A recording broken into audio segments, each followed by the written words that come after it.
প্রিয় ভিউয়ার্স, আসসালামু আলাইকুম।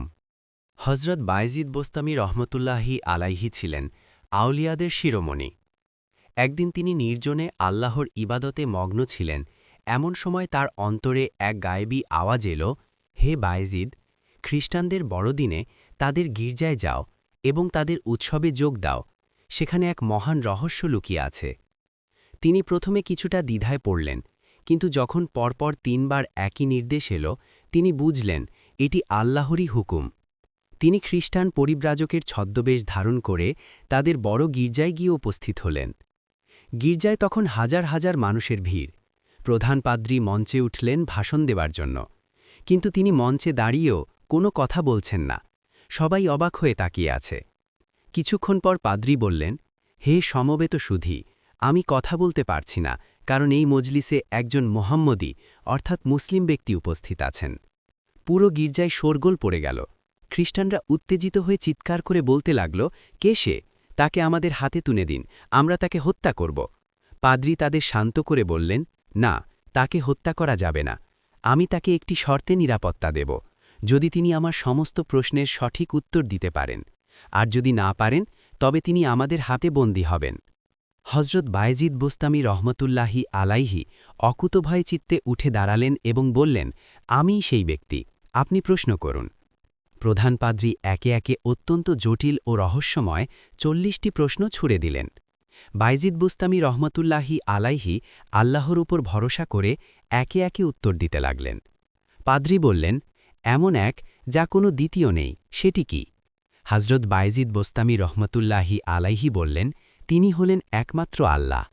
পাদ্রী বললেন, এমন দুই যা কোনো তৃতীয় নেই, সেটি কি? হজরত বায়েজিদ বোস্তামি রহমতুল্লাহি আলাইহি বললেন, দিন এবং রাত। পাদ্রী বললেন, এমন তিন যা কোনো চতুর্থ নেই, সেটি কি? হজরত বায়েজিদ বোস্তামি রহমতুল্লাহি আলাইহি বললেন, হজরত মুসা আলাইহিসালামের সেই ৩টি ভুল যিনি খিজির আলাইহিসালামের সাথে ভ্রমণের সময় করেছিলেন। পাদ্রী বললেন, এমন ৪ যা কোনো পঞ্চম নেই, সেটি কি? হজরত বায়েজিদ বোস্তামি রহমতুল্লাহি আলাইহি বললেন, আসমানি কিতাবসমূহ, তাওরাত, জাবুর, ইনজিল এবং পবিত্র কোরআন। পাদ্রী বললেন, জান্নাতের চাবি কি? এই শেষ প্রশ্নটি শুনে হজরত বায়েজিদ রহমতুল্লাহি আলাইহি একটু হাসলেন। তিনি বললেন, জান্নাতের চাবি হল লা ইলাহা ইল্লাল্লাহু মুহাম্মাদুর রাসূলুল্লাহ সাল্লাল্লাহু আলাইহি ওয়াসাল্লাম। ৪০টি প্রশ্নেরই সঠিক ও নিখুঁত উত্তর শুনে গির্জার সবাই স্তব্ধ হয়ে গেল। এবার বায়েজিদ রহমাতুল্লাহি আলাইহি বললেন, আমি আপনার সব প্রশ্নের উত্তর দিয়েছি, এবার আমার মাত্র একটি প্রশ্নের উত্তর কি আপনি দেবেন? পাদ্রী বললেন, অবশ্যই, বলুন। বায়েজিদ রহমাতুল্লাহি আলাইহি প্রশ্ন করলেন, ইসলাম এবং মুহাম্মদ সাল্লাল্লাহু আলাইহি ওয়াসাল্লাম সম্পর্কে আপনার কিতাবে কি লেখা আছে, এবং আপনি কি সত্য গোপন করছেন না? পাদ্রী মাথা নিচু করে রইলেন। তার অনুসারীরা চিৎকার করে বলল, উত্তর দিন, আপনি কেন চুপ করে আছেন? পাদ্রী তখন কাঁদতে কাঁদতে বললেন, হে আমার অনুসারীরা, আমি সত্য জানি, এই ব্যক্তি যা বলেছেন সবই সত্য। আমাদের কিতাবে শেষ নবী হিসাবে হজরত মুহাম্মদ সাল্লাল্লাহু আলাইহি ওয়াসাল্লামের সুস্পষ্ট বর্ণনা আছে। এরপর সেই পাদ্রী সবার সামনে উচ্চস্বরে কালেমা পাঠ করে ইসলাম গ্রহণ করলেন। তার সাথে সেই গির্জায় উপস্থিত হাজার হাজার খ্রিস্টানও ইসলামের সুশীতল ছায়ায় আশ্রয় নিলেন। এক আল্লাহর অলির এক রাতের ত্যাগের বিনিময়ে একটি বিশাল জনপদ হেদায়েত লাভ করল। প্রিয় ভিউয়ার্স, আজকের ভিডিও থেকে আমরা যা শিক্ষা পেলাম, ১. ইলম বা জ্ঞান, একজন মুমিনের সবচেয়ে বড় অস্ত্র হল জ্ঞান।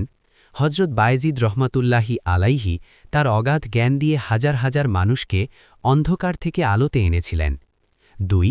সাহস এবং ঈমান, একাকী হাজারো বিরুদ্ধবাদীর মাঝে দাঁড়িয়ে সত্য কথা বলা কেবল তখনই সম্ভব যখন অন্তরে আল্লাহর ভয় থাকে। ৩. আউলিয়াদের মর্যাদা, আল্লাহ তার প্রিয় বান্দাদের মাধ্যমে অলৌকিক কাজ সম্পাদন করেন মানুষের হেদায়েতের জন্য। ৪. তর্ক নয়, সত্য প্রচার, হজরত বায়েজিদ কাউকে অপমান করেননি, বরং অত্যন্ত যুক্তি ও ধৈর্যের সাথে সত্য তুলে ধরেছেন। এই ধরনের শিক্ষামূলক ইসলামিক গল্প শুনতে এবং জানতে আমাদের চ্যানেলটি সাবস্ক্রাইব করুন এবং ভিডিওটি আপনার বন্ধু ও পরিবারের সাথে শেয়ার করুন। আপনার একটি শেয়ার হয়তো অন্য কারো জীবন পরিবর্তনে সাহায্য করতে পারে। আজকের মতো এই পর্যন্তই। ভালো থাকবেন, সুস্থ থাকবেন। আল্লাহ হাফেজ।